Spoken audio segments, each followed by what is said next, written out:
Good afternoon students. आज हम कक्षा 8वीं में विषय हिंदी इस विषय में पाठ क्रमांक 6 सुजान भगत इस पाठ को हम आज की वीडियो में समझेंगे। लेखक प्रेमचंद इन्होंने इस पाठ को लिखा हुआ है। प्रेमचंद जी ने इस पाठ में कठोर परिश्रम को अपनी जीवन की सफलता बताया गया है। हमें अगर जीवन में सफल होना है तो हमें कठोर परिश्रम करना पड़ेगा। इस प्रकार का वर्णन प्रेमचंद जी ने इस पाठ में किया है। सबसे पहले विद्यार्थी मित्रों हो, हम प्रेमचंद जी का परिचय करवाते हैं, बाद में पाठ को समझते हैं। हिंदी उपन्यास सम्राट और सर्वश्रेष्ठ कहानीकार प्रेमचंद का जन्म वाराणसी उत्तर प्रदेश के पास एक लमही नामक गांव में हुआ था। उनका मूल नाम धनपत राय था। आरंभ में थे नवाब राय के नाम से उर्दू में लिखते थे। बाद में प्रेमचंद के नाम से हिंदी लेखन की और वो मुड़े। कुछ वर्ष तक स्कूल में वो अध्यापक रहे। बाद में शिक्षा विभाग में सब डिप्टी इंस्पेक्टर का पद पे उन्होंने कार्य किया। स्वाधीनता आंदोलन में उन्होंने भाग लेने के कारण नौकरी उनको छोड़नी पड़ी और स्वतंत्र लेखन करने लग गए। प्रेमचंद ने हिंदी कथा साहित्य को एक नई दिशा दी। तत्कालीन समाज का हुबहू चित्र तथा ग्रामीण जीवन का वर्णन किया। जागती तस्वीरी हमें उनकी कृतियाँ में दिखाई देती है। गबन, रंगभूमि, गोदान आदि उनके प्रमुख उपन्यास थे। उनकी कहानियाँ मानस सरोवर के 8 भागों में संकलित है। गोदान उपन्यास तथा शतरंज के खिलाड़ी, कफन, पूस की रात आदि कहानियाँ पर फिल्में भी बनाई गई। प्रस्तुत कहानी सुजान भगत की कर्मठता और कठोर परिश्रम के बहाने भारतीय किसान की मेहनत और परोपकारी वृत्ति का परिचय कराती है। धनी की वृद्धि के साथ साथ सुजान भगत की परोपकारी वृत्ति को बढ़ाना परिवारजनों को नहीं सुहाता है। एक छोटी सी घटना से दुखी होकर सुजान भगत फिर से खेत में काम करना शुरू करते हैं और इस कहानी में कठोर परिश्रम को जीवन की सफलता का रहस्य इस कहानी में बताया गया है। चलिए मित्रों, हम इस पाठ को समझते हैं। सीधे सादे किसान धन हाथे ही धर्म और कीर्ति की ओर झुकते हैं। सभ्य समाज की भांति वे पहले अपने भोग विलास की ओर नहीं दौड़ते। सुजान की खेती में कई साल से कंचन बरस रहा था। कंचन बरस रहा था मतलब उनकी आमदनी बढ़ रही थी। मेहनत तो गांव के सभी किसान करते थे, तो उसके खेत में कंचन बरस था। फसल अच्छी आती थी, उनकी आमदनी बढ़ गई थी और गांव के सभी किसान खेती करते। पर सुजान के चंद्रमा बल्ली थे। उस सर में भी दाना छीट आता था तो कुछ ना कुछ पैदा हो जाता था। 3 वर्ष लगातार रुक लगती गई। उधर गुड़ का भाव तेज था। कोई 2-2.5 हजार हाथ में आ गए। बस चित्त की उत्ती की धर्म की ओर झुक पड़ी। साधु संतों का आदर सत्कार होने लगा। द्वार पर धुनी जलने लगी। कानून गो इलाके में आते तो सुजान मौतों के चौपाल से टहरते थे। हल्के हेड कांस्टेबल, थानेदार, शिक्षा विभाग के अफसर एक न एक उस चौपाल में पड़ा ही रहता था। मौतों मारे खुशी के फूले न खुलता था। उन्हीं अब मौतों कहते जबान सूखती न थी। कभी कभी भजन भाव भी हो जाता था। एक महात्मा ने ढोल अच्छा देखा तो गांव में आसान जमा दिया। कानूनों को, अब कानूनों का मतलब क्या दिया यहाँ पर? जो लगान कर वसूल करता है उसको कानूनों को कहते हैं। तो ये कानूनों के इलाके में आते सुजान मौतों को चौपाल में ठहरते थे, कर वसूल करते थे। और सुजान एक महान व्यक्ति थे। मंजीर मंगवाए गए, सत्संग होने लगा था उसके दरबार में। ये सब सुजान के दम का जुलूस था। घर में से शिरोधूत होता था, मगर सुजान के कंठ तले एक बूंद जाने की कसम थी। कभी हाकिम लोग चखते, कभी महात्मा लोग। किसान को दूध घी से क्या मतलब, उसे तो रोटी और साग चाहिए। सुजान की नम्रता का अब पारावर न था। सबके सामने सिर झुकाकर रहता था। कई लोग यह न कहने लगे कि धन पाकर इसे घमंड हो गया है। गांव में कुल 3 ही कुएं थे। बहुत से खेतों में पानी न पहुंचता था, खेती मारी जाती थी। सुजान ने एक कुआं बनवा दिया। कुआं का विवाह हुआ, यज्ञ हुआ, ब्रह्मभोज हुआ उस कुआं का।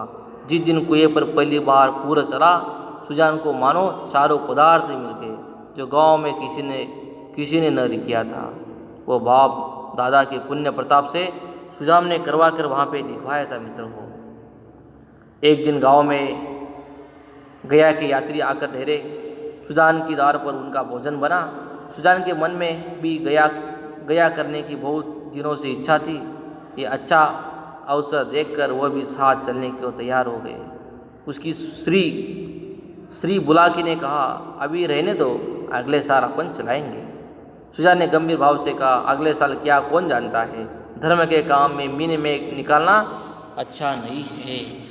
धर्म के काम में मीन में कर निकालना अच्छा नहीं है। जो काम हमें अभी करना चाहिए वो हमें करना ही पड़ेगा।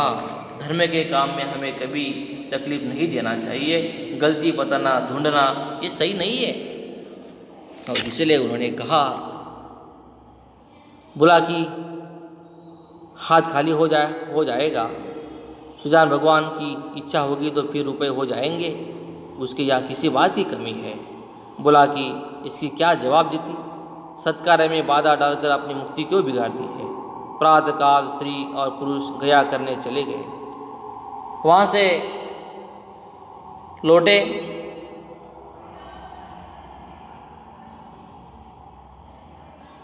मित्रों हो, सुजान भगवान एक महान एक खेडूत था और यज्ञ ब्रह्मभोज वो करते थे। सारी बिरादरी निमंत्रित हुई। 11 गांवों में सुपारी बटी। ये धूमधाम से कार्य हुआ कि चारों ओर वाह मच गई। सब यही कहते हैं कि भगवान धन दे तो दिल भी ऐसा ही दे। घमंड तो छू नहीं गया। कितना ही पैसा आ जाए पर कभी घमंड नहीं आया। अपने हाथ से पत्थर उठाते फिरता था। कुल का नाम जगा दिया। बेटा हो तो ऐसा हो, बाप मरा तो घर में भुनी भांग भी नहीं थी। अब लक्ष्मी घुटने तोड़कर आ बैठी। एक दिवसे ने कहा, कई गड़ा हुआ धन पा गया है। इस पर चारों ओर से उस पर बौछारें पड़ने लगी। हाँ, तुम्हारे बाप दादा तो जो खजाना छोड़ गए थे वही उसके हाथ लगा है। अरे भैया, ये धर्म की कमाई है। ये किसकी कमाई है? ये धर्म की कमाई है। तुम भी तो छाती फाड़ कर काम करते हो, क्यों ऐसी भूख नहीं लगती है? क्यों ऐसी फसल नहीं होती है? भगवान आदमी का दिल देखते हैं। जो खर्च करना चाहता है उसी को भगवान देते भी हैं मित्रों को। सुजान भगत हो गए। भक्तों के आचार विचार कुछ और ऐसे ही होते हैं। वो बिना स्नान किए कुछ नहीं खाता। गंगा जी अगर घर से दूर हो और वो रोज स्नान करके दोपहर घर तक न लौट सकता हो तो परसों के दिन तो उस अवश्य ही नहाना चाहिए। भजन भाव उसके घर अवश्य होना चाहिए। पूजा अर्चना उसके लिए अनिवार्य है। खान पान भी उसे बहुत विचार करना पड़ता है। सबसे बड़ी बात यह है कि झूठ का त्याग करना पड़ता है। भगत झूठ नहीं बोल सकता। साधारण मनुष्य को अगर झूठ का दंड 1 मिले तो भगत को 1 लाख से कम नहीं मिल सकता। अज्ञान अवस्था में कितने अपराध क्षम्य हो जाते हैं। तुम अज्ञान अवस्था में कितने भी अपराध करो वो माफ़ हो जाते हैं। इसके लिए क्षमा नहीं, प्रायश्चित्त नहीं, ये तो बहुत कठिन है। सुजान को भी अब भगत की मर्यादा को निभाना पड़ा। अब तक उसका जीवन मजूर का जीवन था। उसकी कोई मर्यादा उसके सामने न थी। अब उसके जीवन में विचार का उदय हुआ। यहाँ का मार्ग कांटों से भरा हुआ है। स्वार्थ सेवा ही पहले से उसके जीवन का लक्ष्य था। इसी कांटे से वह परिस्थितियों को तोलता था। अब उन्हें औचित्य के कांटे पर तोलने लगा। यो कहो कि जड़ जगत से निकलकर उसने चेतन जगत में प्रवेश किया था। कुछ लेन देन करना शुरू किया था, पर अब उसे ब्याज लेते हुए आत्मग्लानि होती थी। यहाँ तक कि गौओं से दुहाते समय उसे बछड़ा का ध्यान बना रहता था। कहीं बछड़ा भूखा न रह जाए, नहीं तो उसका रोया दुखी होगा। वह गांव का मुखिया था। कितने ही मुकदमे उसने झूठी शहादतें बनवाई थी।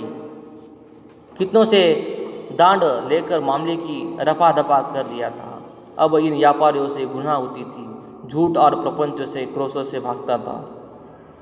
पहले उसकी ये चेष्टा होती थी कि मजदूरों से जितना अधिक काम लिया जा सके ले लो, और मजदूरी जितनी ही कम की जा सके हो।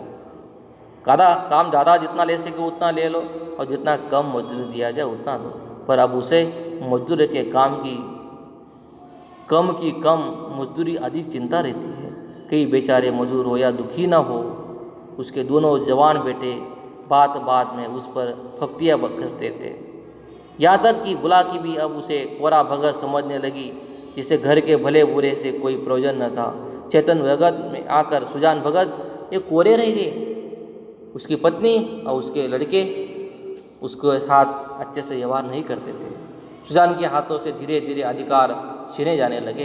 किस खेत में क्या बोना है, किसको क्या देना है, किसको क्या क्या लेना है, किस भाव क्या चीज़ बिके, ऐसी महत्वपूर्ण बातों में भी भगत जी की सलाह न की जाती थी। भगत के पास कोई जाने पाता था। दोनों लड़के स्वयं बुलाकी से दूरी से मामला तय कर लिया करते थे। गांव भर में सुजान का मान सम्मान बढ़ता गया, अपने घर में घटता गया। लड़के उसका सहकार अब बहुत करते हैं। उसे हाथ से चारपाई उठाते देखकर लपक कर कूद उठा लाते, उसे चिलम न भरने देते, यहाँ तक कि उसकी धोती छाटने के लिए भी आग्रह करते, मगर अधिकार उसके हाथ में न था। वह अब घर का एक स्वामी नहीं है, एक मालक नहीं है, वो मंदिर का देवता था। एक दिन बुलाकी ओखली में दाल छाट रही थी। एक भीख मंगा द्वार पर आकर चलाने लगा। बुलाकी ने सोचा दाल छाट लूँ तो उसे कुछ दूँ। इतने से बड़ा लड़का आकर बोला, अम्मा एक महात्मा द्वार पर से खड़े गला फाड़ रहे हैं, कुछ दे दो, नहीं तो उनका रोया दुखी हो जाएगा। बुलाकी ने उपेक्षा भाव से कहा, भगत के पाँव में क्या मेहंदी लगी है? क्या कुछ ले जा कर नहीं देते हैं? मेरे क्या चार हाथ है क्या? किस किस का रोया दुखी सुखी करूँ मैं? दिन भर तो ताता लगा रहता है। भोला चौपट करने पर लगे हुए, और क्या अभी मंगू बेने देंगे आया था, मंगू बेने देने आया था। हिसाब के 7 मन हुए थे, तोला तो 6.25 मन ही निकले। मैंने कहा 10 शेर और लो, तो आप बैठे बैठे कहते हैं अब इतनी दूर कहाँ ले जाएगा? भरपाई लिख दो, नहीं तो उसका रोया दुखी होगा। मैंने भरपाई नहीं लिखी, 10 शेर बाकी लिख दी। बोला कि बहुत अच्छा किया तुमने, बकने किया दिया करो। 10-5 दफ़े मुझे खाएंगे तो आप ही बोलना छोड़ देंगे। भोला दिन भर एक ना एक कुचड़ निकालते रहते हैं। 100 दफ़े कह दिया कर घर गृहस्थी के मामले में न बोलो करो, पर इनसे बिना बोले कहाँ रह जाता था। बोला कि अगर मैं जानती थी कि इनका यह हाल होगा तो गुरु मंत्र ले नहीं देती। भोला भगत क्या हुए, दिन दुनिया दोनों से गए। सारा दिन पूजा पाठ में उड़ जाता था। अभी ऐसे बूढ़े नहीं हो गए कि कोई काम न कर सके। बुलाके ने आपत्ति की, बोला ये तुम्हारा कुन्याय है, फावड़ा कुदाला उनसे नहीं हो सकता, लेकिन कुछ ना कुछ तो करते रहते हैं। बैलों के सानी पानी देते हैं, गाय धुआते, जो भी कुछ हो सकता है करते हैं। भिक्षुक अभी तक खड़ा चिल्ला रहा था। सुजान ने जब घर में किसी को कुछ लाते न देखा तो उठकर अंदर गया और कठोर स्वर में बोला, तुम लोगों को कुछ सुनाई नहीं देता है कि द्वार पर कौन घंटे भर से खड़ा भीख मांग रहा है? अपना काम तो दिन भर चलता रहेगा, हैं? एक भगवान का काम तो किया करो। बुलाकी ने कहा, तुम तो भगवान का काम करने बैठे ही ना हो, क्या घर पर भगवान ही काम करेगा? सुजान ने कहा, कहाँ आटा रखा है, लाओ मैं ही निकाल कर उसको दे दूँ, तुम रानी बनकर बैठो। सुजान भगत ने अपनी पत्नी को कहा। बुलाकी फिर बोली, आटा मैंने मर मर कर पीसा है, अनाज दे दो। ऐसे मुँहा चिरों के लिए पहर रात में उठकर चक्की नहीं चलाती हो। सुजान भगत घर में गए और छोटी सी छपड़ी की जौ से भरे हुए निकले। जौ शेर भर से कम न था। सुजान ने जानबूझकर केवल बुलाकी और भोला को चिढ़ाने के लिए भिक्षा परंपरा का उल्लंघन किया था। 30 पर भी यह दिखाने के लिए छपड़ी में बहुत ज़्यादा जौ नहीं थी। उसे चुटकी से पकड़े हुए थे। चुटकी इतना बोझ न संभाल सकती थी। हाथ कांप रहा था। एक क्षण का विलंब होने से छाबड़ी के साथ छूटकर गिर पड़ने की संभावना थी, इसलिए वह जल्दी से बाहर निकल जाने चाहते थे। सहसा भोला ने उनके हाथ से छबड़ी छीन ली और तैयारी बदल कर बोला, सेठ का माल नहीं है जो लुटने चले हो। छाती फाड़ फाड़ कर काम करते हैं तब दाना घर में आता है। सुजान ने खिसा कर कहा, मैं भी तो बैठा नहीं रहता है, मैं भी तो काम करता हूँ। भोला, भीख भीख की तरह ही दी जाती है, लुटाई नहीं जाती है। हम तो एक भोला बेला खाकर दिन काटते हैं कि पत पानी बना रहे और तुम्हें लूटने की सुजती है। तुम्हें क्या मालूम कि घर में क्या हो रहा है। सुजान ने इसका कोई जवाब नहीं दिया। बाहर आकर भिखारी से कह दिया कि बाबा इस समय जाओ, किसी का हाथ खाली नहीं है, और पेड़ के नीचे बैठकर विचारों में मग्न हो गया। अपने घर में उसका यह अनादर। सुजान भगत का अपने घर में उसकी पत्नी और उसके बेटे उनकी अनादर करते थे। अभी वह अपाहिज नहीं है, हाथ पाँव थके नहीं है, घर का कुछ ना कुछ काम करता ही रहता है। उस पर यह अनादर होना बहुत गलत था। उसने ये घर बनाया था, ये सारी युवती उसी का श्रम का फल है। पर अब उस घर पर उसका कोई अधिकार नहीं रहा। अब वह द्वार का कुत्ता है, पड़ा रहे। घर वाले जो रुका सुखा दे दे वह खाकर पेट भर लिया करे। ऐसे जीवन को धिक्कार है। सुजान ऐसे घर में नहीं रहना चाहता है। संध्या हो जाती है। भोला का छोटा भाई शंकर नारियल भरकर लाया। सुजान ने नारियल दीवार से टिक कर रख दिया। धीरे धीरे तंबाकू जल गया। जरा देर में भोला ने द्वार पर चारपाई डाल दी। सुजान पेड़ के नीचे से न उठा। वो देर और गुजरी और भोजन तैयार हुआ। भोला बुलाने आया। सुजान ने कहा, मुझे भूख नहीं है। बहुत मनमान करने पर भी नहीं उठा। बुला के ने आकर कहा, खाना खाने क्यों नहीं चलते हो? जी तो अच्छा है। सुजान का सबसे अधिक क्रोध बुला की पर था, उसकी पत्नी पर थी। ये भी तो लड़कों के साथ है, दोनों साथ मिलकर मुझे यहाँ पे अनादर करते हैं। ये बैठी रही थी और भोला ने मेरे हाथ से अनाज छीन लिया। इसके मुंह से इतना ही भी न निकला कि ले जाते हैं तो ले जाने दो। लड़कों ने ना मालूम हुआ कि मैंने कितने श्रम से ये गृहस्थी को जोड़ी है, पर यह तो जानती है कि दिन को दिन और रात को रात मैंने नहीं समझा। इतना मैंने मेहनत से सारा कमाया है। मेरे बच्चे ने जानते तो मेरी बीवी को तो बुला को तो जानना चाहिए। भादों की अंधेरी रातों में मड़ैया लगाए जुआर रखवाली करता था। जेठ बैसाख की दोपहरी में भी दम न लेता था। अब मेरा घर पर इतना ही अधिकार नहीं है कि मैं भीख दे सकूं। माना कि भीख इतनी नहीं दी जाती, लेकिन इसको चुप रहना चाहिए था। चाहे मैं घर में आग लगा देता, कानून से भी तेरा कुछ होता। मैं अपना हिस्सा नहीं खाता, दूसरों को खिलाता हूँ। इसमें किसी के बाप का क्या साझा है। अब इस वक्त मनाने आई नहीं, इससे अब बेटे प्यारे हैं। मैं तो निकट्टू लुटाऊ घर भूख और घोंगा हूँ, मेरी इससे क्या परवाह है। तब लड़के न थे। जब बीमार पड़ी थी और मैं गोद में उठा वैद्य के घर ले गया था। आज उसके बेटे हैं और उनकी माँ है। मैं तो बाहर का एक आदमी हूँ। मेरा घर का मतलब है कि भोला, मैं अब खा पी कर क्या करूँगा। हाल जोतने से रहा, फावड़ा चलाने से रहा, मुझे खिलाकर दाने को क्यों खराब करेगी। रख दो, बेटे दूसरी बार खाएंगे। बोला कि तुम तो जरा सी बात पर तिनक हो जाते थे। सच कहाँ है तो बुढ़ापे में आदमी की बुद्धि मारी जाती है। भोला ने इतना ही तो कहा था कि इतनी भीख मत ले जाओ यहाँ और कुछ। सुजान ने कहा, हाँ बेचारा इतना ही कह कर गया था। तुम्हें तो तब मज़ा आता है जब वह ऊपर से 2-4 डंडे मुझे लगा देता। क्यों, यही अभिलाषा हो तो पूरी कर लो। भोला खा चुका होगा, बुला लाओ। बोला कि हाँ और क्या, यही तो नारी का धर्म है।